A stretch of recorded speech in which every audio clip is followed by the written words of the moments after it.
എടി സന്ധ്യ ഞാൻ പറയുന്നത് കേൾക്കാനാ പറഞ്ഞത്. ഞാൻ നിങ്ങളെ കൂടെ ഇനി ജീവിക്കുന്നില്ല. ഞാൻ പറയുന്നത് കേൾക്കുന്നത്. എനിക്ക് ബോണസ് കിട്ടിയ പൈസ കൊണ്ട് നമുക്ക് ഹണിമൂൺ ആഘോഷിക്കാൻ പോകണോ വേണ്ടേ? ഞാൻ വരുന്നില്ല. മലേഷ്യയിൽ പോയി നമുക്ക് ആഘോഷിക്കാടി. എനിക്ക് സിംഗപ്പൂർ പോകണം. സിംഗപ്പൂർ വരാൻ പറ്റുമെങ്കിൽ നിങ്ങൾ വന്നാൽ. സിംഗപ്പൂരിൽ പോയി മലേഷ്യ പോകാനാ പറഞ്ഞത്. മലേഷ്യയിൽ ഞാൻ വരുന്നില്ല.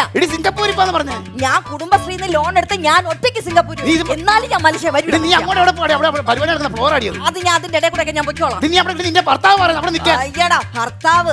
നിങ്ങൾക്കെല്ലാം ഇവിടെ എല്ലാം കുറെ ഭർത്താക്കന്മാരൊക്കെ ഇരിപ്പുണ്ട്. അശ്വതിക്കുണ്ട് ഒരു ഭർത്താവ്. അശ്വതിയുടെ ഭർത്താവ് അശ്വതി എങ്ങനെ നോക്കുന്നതെന്ന് അറിയാമോ? നല്ല തങ്കക്കുടം പോലെയാ നോക്കുന്നത്. ഉല്ലാസണ്ണന്റെ ഭാര്യയെ ഉല്ലാസണ്ണ എങ്ങനെയാ നോക്കുന്നത്? നല്ല താമരപ്പൂ പോലെ. സുധിയണ്ണന്റെ ഭാര്യ സുധിയണ്ണ എങ്ങനെയാ നോക്കുന്നത്? നല്ല പവിഴം പോലെ. അപ്പൊ എന്റെ ഭാഗത്താണ് തെറ്റ്. ഞാൻ മാത്രം ഭാര്യയെ പോലെ കാണുന്നു, ബാക്കിയുള്ള പൂവും കായുമായിട്ട് കാണുന്നു. അപ്പൊ ആരടി യഥാർത്ഥത്തിൽ ഭാര്യയെ പോലെ കാണുന്നത്? സ്നേഹിക്കുന്ന ആരാണ്? ലോക കള്ളനാണ്. ലോക കള്ളൻ. കല്യാണത്തിന് മുമ്പ് നിങ്ങൾ എന്നോട് എന്താ പറഞ്ഞത്?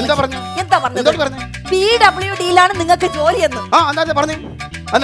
ഹോട്ടലിൽ പാത്രം കഴിയുന്ന ജോലിയല്ലേ മനസ്സിലായി? അത് PWD അല്ലയോ? ബാത്റൂം വാഷിംഗ് ഡിപ്പാർട്ട്മെന്റ് അല്ല നീ പറയുന്ന PWD അല്ലായിരുന്നു. എന്താ എന്നെ പറഞ്ഞാ മതി. ഡോക്ടർ, എഞ്ചിനീയർ, കളക്ടർ എന്തെല്ലാം ആലോചന എനിക്ക് വന്നത്. നിനക്കങ്ങനെ പല ആലോചനയും വരും. അവർക്കൂടെ ആലോചന വരണ്ടേ? അതെ ഇപ്പൊ എന്താണ് നിങ്ങളുടെ പ്രശ്നം? എന്താണ് സംശയം? വെളിയിലിറങ്ങാൻ പറ്റില്ല. ഒരു പെണ്ണിനെ പോയി സംസാരിക്കാൻ പറ്റത്തില്ല. ഞാൻ ഈ അപ്പുറത്തെ വീട് ഇത്രയും അടുത്ത് ഈ പരിപാടി നടന്ന് ഞാൻ കാണാൻ പറ്റത്തില്ല. ഈ കൊച്ചോടെ തന്നെ സംശയം. എങ്ങനെ ഞാൻ സംശയിക്കാതിരിക്കും? അപ്പുറത്തെ മീൻകടക്കാരി അവിടെ ശാന്തമ്മക്കന്റെ 3 മക്കളെണ്ണം കണ്ടിട്ടുണ്ടോ? ശാന്തമ്മക്കന്റെ 3 മക്കള്, മീൻ കച്ചവടം നടത്തുന്ന ശാന്തമ്മക്കന്റെ 3 മക്കളെണ്ണം കണ്ടിട്ടുണ്ടോ? ഇതുപോലെ തയ്യക്കടക്കാരി ലീല. നീ അവിടെ 2 മക്കളെ കണ്ടുണ്ടോ? ഇല്ല. കണ്ടിട്ടില്ലല്ലോ. ഉറപ്പാണല്ലോ. ഉറപ്പായിട്ട് കണ്ടിട്ടില്ലല്ലോ. എനിക്കൊരു നെഞ്ചുവേദന എന്ന് പറഞ്ഞത് കണ്ടാണോ? നിങ്ങൾക്ക് സുഖമില്ല, അസുഖമാണെന്നാ. ആഴ്ചയിൽ എക്സ്റേ പോയി എടുക്കണമെന്ന് ഞാൻ പറഞ്ഞിട്ടുണ്ട്. കേൾക്കൂല. നിങ്ങളുടെ ആരോഗ്യത്തെ കുറിച്ചല്ലേ പറഞ്ഞു. എക്സ്റേ എടുത്ത് നോക്കേണ്ടത് നിങ്ങളുടെ കുഴപ്പമല്ലേ? അത് അതിനല്ല പറയുന്നത്. എക്സ്റേ എടുക്കാൻ പറയുന്നത് എന്തിനാണെന്നറിയോ? എന്റെ ഉള്ളിൽ വേറെ പെണ്ണുങ്ങളുണ്ടോന്ന് അറിയാൻ. അല്ല എന്റെ അസുഖത്തെ അറിയാൻ വേണ്ടിയല്ല. സത്യം എനിക്കറിയണ്ടേ. എന്റെ ഭർത്താവിന് എന്റെ അടുത്ത് സ്നേഹം ഉണ്ടാന്ന് എനിക്കറിയണ്ടേ. നിനക്കറിയണം. നിന്നെ അറിയിച്ചു തരാം. നിങ്ങൾക്കറിയോ, ഞാൻ കല്യാണം കഴിക്കുന്നതിന് മുമ്പ് ഞാൻ കല്യാണം ഇവിടെ പെണ്ണ് കാണാനായിട്ട് ചെന്നപ്പോഴേ എന്ത് സുന്ദരിയായിരുന്നു. ഈ ഇതിന്റെ സ്വഭാവം ഒന്നും അല്ലായിരുന്നു. എന്ത് സുന്ദരിയാണെന്ന് അറിയോ? ഈ മുടിയൊക്കെ ഇപ്പൊ ഇരിക്കുന്നുണ്ടോ? ഇങ്ങനൊന്നും അല്ലായിരുന്നു. പനംകൊല പോലെ ഇങ്ങനെ എത്തം വരെയാണ് മുടിയൊക്കെ. സത്യം. അത് ശരി തന്നെ. അത് നിങ്ങൾ പറയേണ്ട കാര്യമൊന്നുമില്ല. ഈ പഞ്ചായത്തിൽ പനംകൊല പോലെ കൊടുക്കുന്ന ഒരേ ഒരു പെണ്ണ്, തലമുടിയുള്ള പെണ്ണ് ഞാൻ തന്നെയാണ്. അത് എനിക്ക് ഇപ്പോഴാണ് മനസ്സിലായത്. തലച്ചോറിന് പകരം വളക്കൂറുള്ള ചെളി ഉള്ളപ്പോ പിന്നെ ഇത്തരം വളരത്തില്ലേ? കല്യാണ ശേഷമാണ് എനിക്ക് മനസ്സിലായത്. എന്നെ അങ്ങനെ എന്റെ സ്വഭാവത്തിനെ കുറിച്ച് നിങ്ങൾ അങ്ങനെ കളിയാക്കൊന്നും വേണ്ട അണ്ണാ. നിങ്ങളുടെ വീട്ടിലെ ഭാര്യ നിങ്ങൾക്ക് ആഹാരം എടുത്ത് എങ്ങനെയാ വിളിക്കുന്നത്? ചേട്ടാ ദാ ആഹാരം എടുത്ത് വെച്ചിട്ടുണ്ട്. പക്ഷെ എന്റെ ഭർത്താവിനെ ഞാൻ വിളിക്കുന്നത് എങ്ങനെയാ അറിയോ? അയല പൊരിച്ചതുണ്ട്, കരിമീൻ വറുത്തതുണ്ട്. ഇങ്ങനെ പാട്ടും പാടിയാണെന്നാ ഇത്ര ഇംപ്രസ് ചെയ്താണ് എന്റെ ഭർത്താവിനെ ഞാൻ ആഹാരം എടുത്ത് വെച്ചിട്ട് വിളിക്കുന്നത്. അയ്യോടാ, ഇത്രയും ഇംപ്രസ് ചെയ്ത് പാട്ട് പാടിയൊക്കെ നിങ്ങൾക്ക് ആഹാരം കൊണ്ട് തരുമ്പോ അവരെ ഇങ്ങനെ ഇട്ട് വിഷമിപ്പിക്കുന്നത് ശരിയല്ല കേട്ടോ. ഹലോ മിസ്റ്റർ സാർ, നിങ്ങൾ മനസ്സിലാക്കണം. ആ വരികൾ ശ്രദ്ധിച്ചോ സാർ? ശ്രദ്ധിച്ചോ? അയല വറുത്ത തുണ്ട്, കരിമീൻ പൊരിച്ച തുണ്ടല്ല എനിക്ക്. നടുക്കഷ്ണം അവിടെ അച്ഛനും അവിടെ അമ്മയ്ക്കും. സങ്കടമില്ലായിരുന്നു. എന്റെ അച്ഛനെ കുറിച്ച് കൂടുതൽ പറഞ്ഞാലുണ്ടല്ലോ. എന്റെ അച്ഛൻ USA പോയിരിക്കുന്ന എന്റെ അച്ഛൻ ഇങ്ങോട്ട് വരട്ടെ. എവിടെ പോയാ?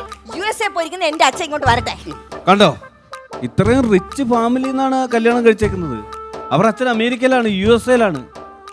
ഇയാളെ കിടന്ന് ഇയാൾ അഹങ്കരിക്കേണ്ട കാര്യമുണ്ടോ? നിങ്ങൾ അഹങ്കരിക്കേണ്ട കാര്യമുണ്ടോ? USA-ല് നിങ്ങളുടെ അമ്മായി ഇപ്പൊ USA-ല്. നല്ലപോലെ പറയടി.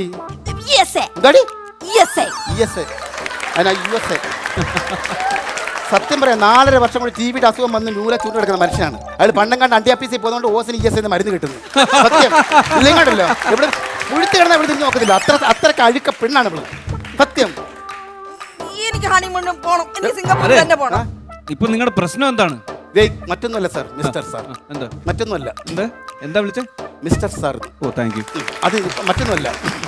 ഈ വരുന്ന ആഴ്ച ഞങ്ങളുടെ വെഡിങ് ആനിവേഴ്സറിയാണ്. അപ്പൊ ഞങ്ങൾ വിചാരിച്ചു ഞങ്ങൾക്ക് അങ്ങനെയുള്ള ഒരു സാമ്പത്തിക ശേഷി ഇല്ലാത്തത് കൊണ്ട് ഞങ്ങൾ ഈ ഹണിമൂൺ ഒന്നും ആഘോഷിക്കാൻ എങ്ങും പോയില്ല.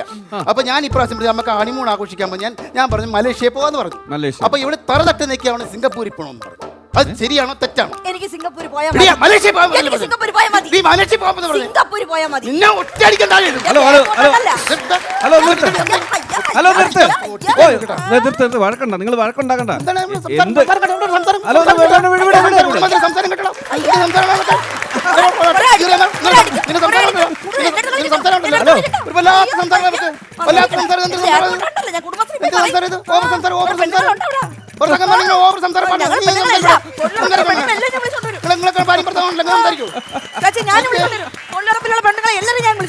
ഹലോ നിങ്ങൾ നടങ്ങ്. എന്ത് വിഷയത്തിൽ നമുക്ക് പരിഹാരം ഉണ്ടാക്കാം. നിങ്ങൾക്ക് എവിടെയാണ് പോകേണ്ടത്? എനിക്ക് മലേഷ്യ പോകണം. പൊയ്ക്കോ, നിങ്ങൾ മലേഷ്യ പൊക്കോ. നിങ്ങൾക്ക് എവിടെയാണ് പോകേണ്ടത്? എനിക്ക് സിംഗപ്പൂർ പോകണം. പൊയ്ക്കോ, നിങ്ങൾ സിംഗപ്പൂർ പൊയ്ക്കോ. അപ്പൊ വിഷയം തീർന്നല്ലോ. അതുപോലെ വെറുതെ കിടന്ന് വഴക്കുണ്ടാക്കേണ്ട കാര്യമുണ്ടോ? ഇത് ആദ്യം നമുക്ക് തോന്നാത്തടി. ഞാൻ വിചാരിച്ചെന്താണെന്നറിയോ, ഇത് കുടുംബ കോടതിയിൽ ഇത് തീരുമെന്നാ ഞാൻ വിചാരിച്ചത്. ഇപ്പൊ എന്തായാലും നിസ്സാരമായിട്ട്. അപ്പൊ ഒരു കാര്യം, നീ വീട്ടിൽ പോയിട്ട് നീ സിംഗപ്പൂർ പോയിക്കോ, ഞാൻ മലേഷ്യക്കും പോകുന്നു. നീ എന്ന് വരും? ഞാൻ ഒരു 16-ാം തീയതി 17-ാം തീയതി വാക്കിന് വരും. ഞാനൊരു 19-20 ആവും. കുഴപ്പമില്ല. ശരി എന്നാ ശരി ശരി. അടി നിന്നടി. നീ വന്ന്. നീ സിംഗപ്പൂർ എന്തിനാ പോന്നേ? ഞാൻ ഹണിമൂൺ ആഘോഷിക്കാൻ പോണത്. ഞാൻ മലേഷ്യയിൽ പോകുന്നതിനാണ്. നിങ്ങളും ഹണിമൂൺ ആഘോഷിക്കാൻ പോകുന്നത്. അപ്പൊ നീ സിംഗപ്പൂരും ഞാൻ മലേഷ്യയിൽ നിന്നാൽ എങ്ങനെയാണ് ഈ ഹണിമൂൺ ആഘോഷിക്കുന്നത്? നമ്മൾ രണ്ടും ഒരിടത്തുണ്ടെങ്കിലല്ലേ ഹണിമൂൺ ആഘോഷിക്കാൻ പറ്റും. അപ്പൊ ഒരു കാര്യം ചെയ്യാം, നമ്മുടെ രണ്ട് ഒരുമിച്ചുള്ള ഒരു അടുത്ത സ്ഥലമുണ്ട്, നമുക്ക് അങ്ങോട്ടങ്ങ് പോയാലോ? അതെവിടെ? നമ്മുടെ വീട്ടിലോട്ട് വാടിഞ്ഞോട്ട്.